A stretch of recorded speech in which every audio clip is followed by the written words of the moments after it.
Hello, and welcome to the Could This Happen in Your Program podcast, where we find collaborative solutions for protecting New Yorkers in care. Most people know the New York State Justice Center investigates abuse and neglect.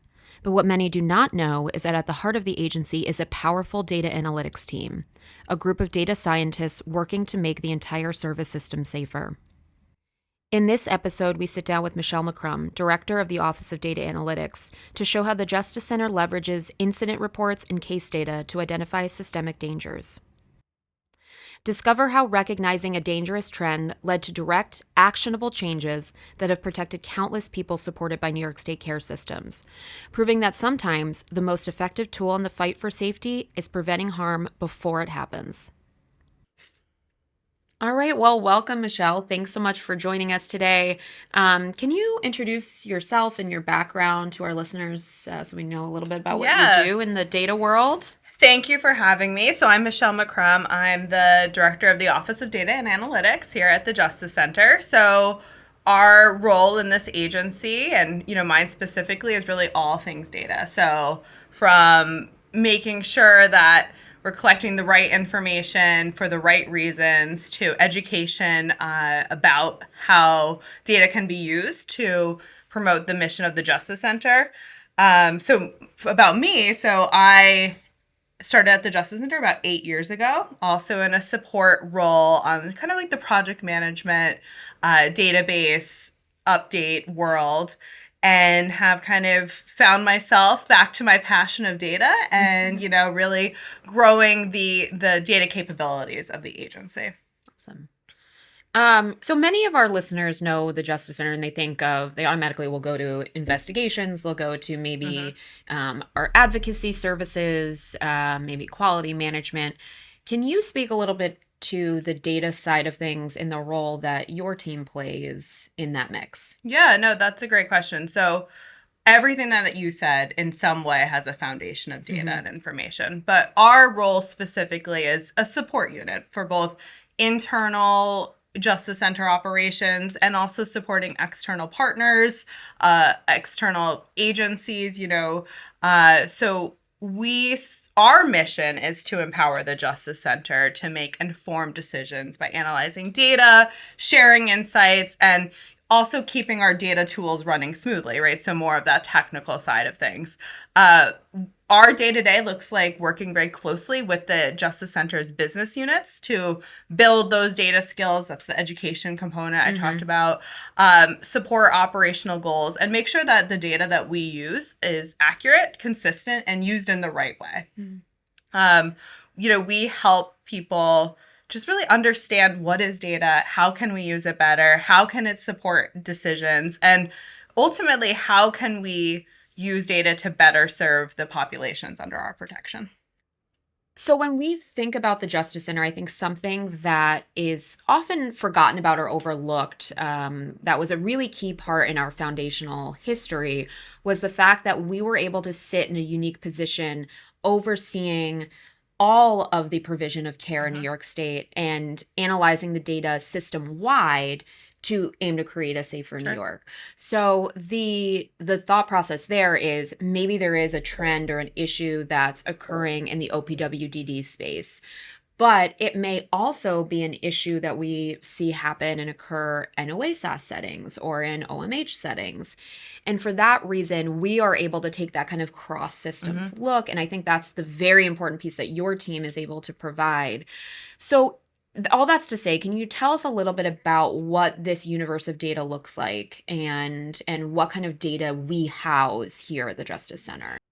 So interactions with any of our services will be documented and saved in our primary case management database. It could be saved in an Excel spreadsheet, a Word document, any information that and when you say, I'm sorry, I don't mean to cut you off. When you say our internal system, you mean the VPCR? Yes. Okay. Yes. I think most of our listeners know the VPCR. Thank you. Yep. So the VPCR is our primary case management database. So To operationalize that a little bit, this could be the information that becomes data could be information from a call to our 24/7, 365 hotline. It could be observations made by the Prevention and Quality Improvement PQI team during one of their site audits. It could be documents gathered during an investigation. So all of that is, distinct data. If you think about these pieces of data as kind of separate Lego bricks, you have them scattered all over the place. I know I do at my house. They're all over the floor. And individually, they don't mean anything, right? They're just a mess. They're just a heap of Lego bricks.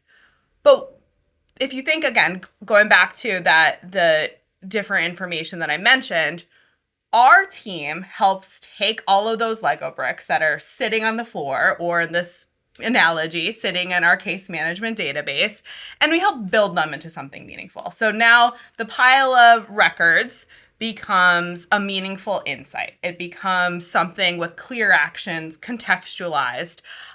So using the Lego analogy, that pile of nonsense on the floor is now a castle, because we've taken all of that, we've structured it, and we've built something, and now you can do something with it. So our team adds structure, it adds meaning. We take all of those individual records, bring them together to tell a story, find an insight, all of that to indicate that an action is needed. I love that analogy. So it goes from being a nuisance, something that you can step on the floor, to being something really meaningful and helpful. And I love that analogy. That's great.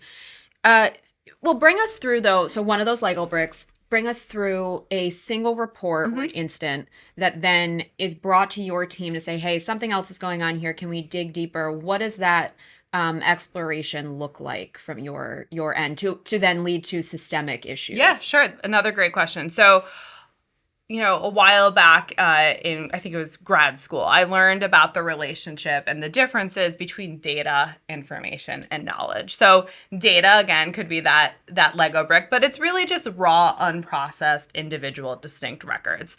It's a single record sitting in this vast database. Mm-hmm. Data then becomes information by organizing it and structuring it. Information becomes knowledge by contextualizing it and having some sort of action that you can take from the knowledge that you just gleaned. So going back to your questions about recognizing a pattern and, what do we do here?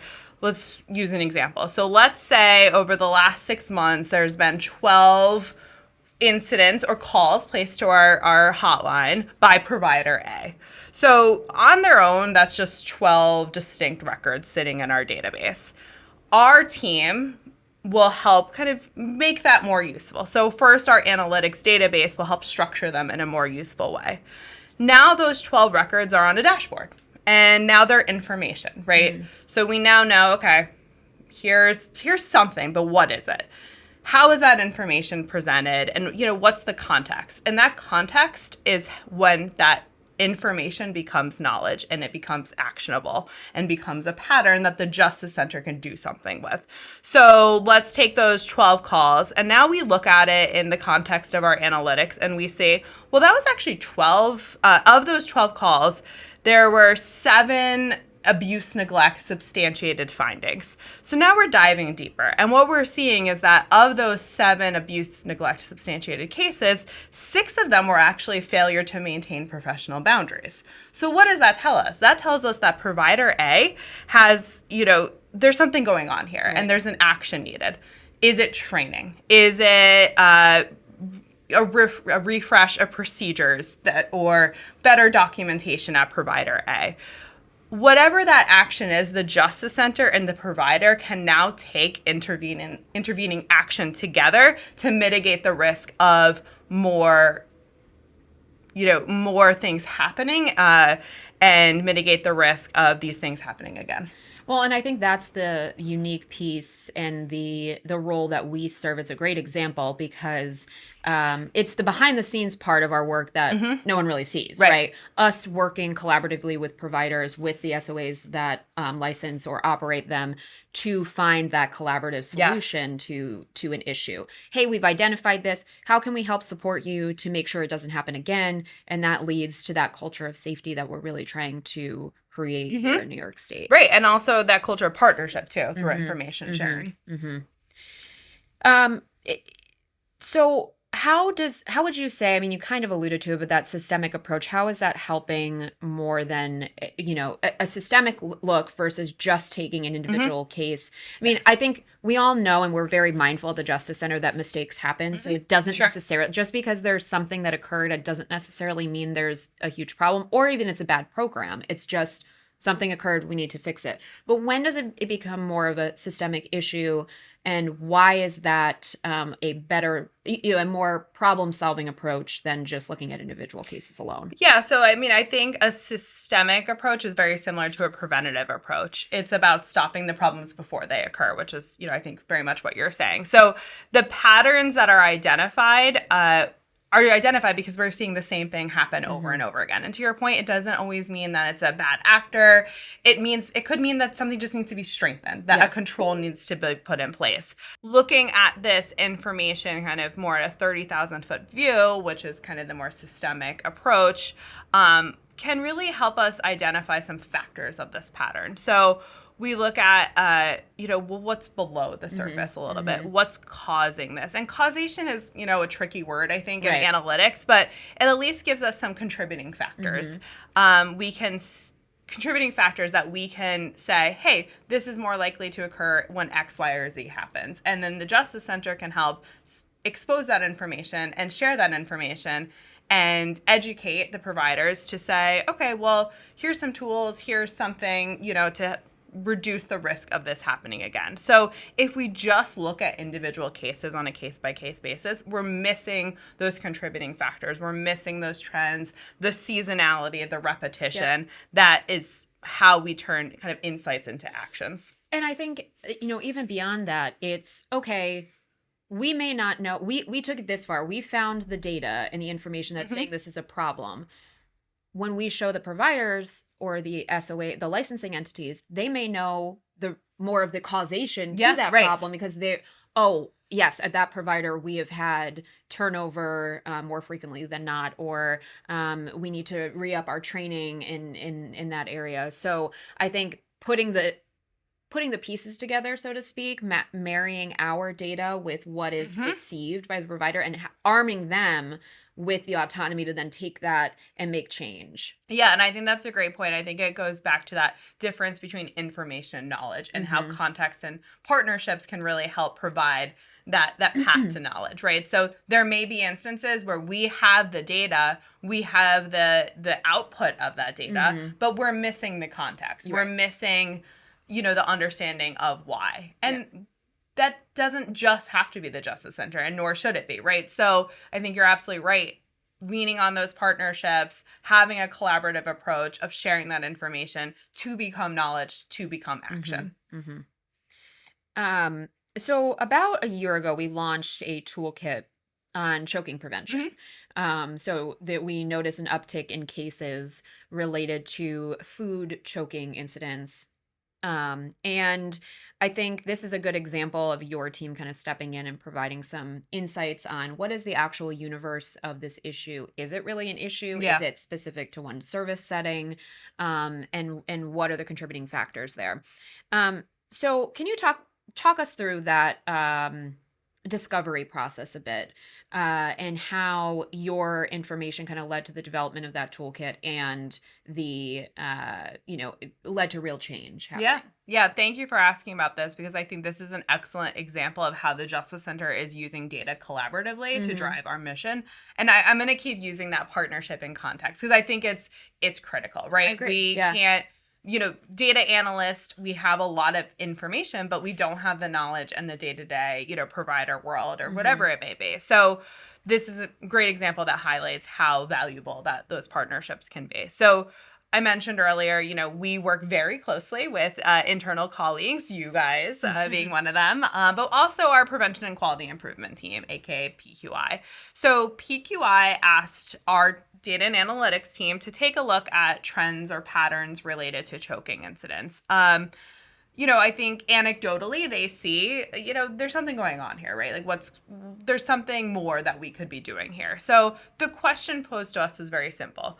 does our data support the anecdotal observations that a choking review is needed, Sure. and that additional tools, could be provided to help mitigate this risk? So the data analyst on our team assess years of incident and case data to answer that question, which was yes. A review is needed to really look at the contributing factors to choking, to understand more so that we can take action to mitigate that risk. So this is another great example of turning that data into information, into action. Mm-hmm. Okay, so we have this toolkit. In your team's analysis of the data, did it reveal a single cause? Was it a confluence of issues? What can you tell us about the findings? Yeah, so I kind of mentioned this a little bit before. Causality is kind of a wonky world in the world of analytics, right? So establishing causality isn't always straightforward, but data can suggest connections when clear causation isn't always available. And honestly, this is again where partnerships help out. So we worked with the PQI team to contextualize this information.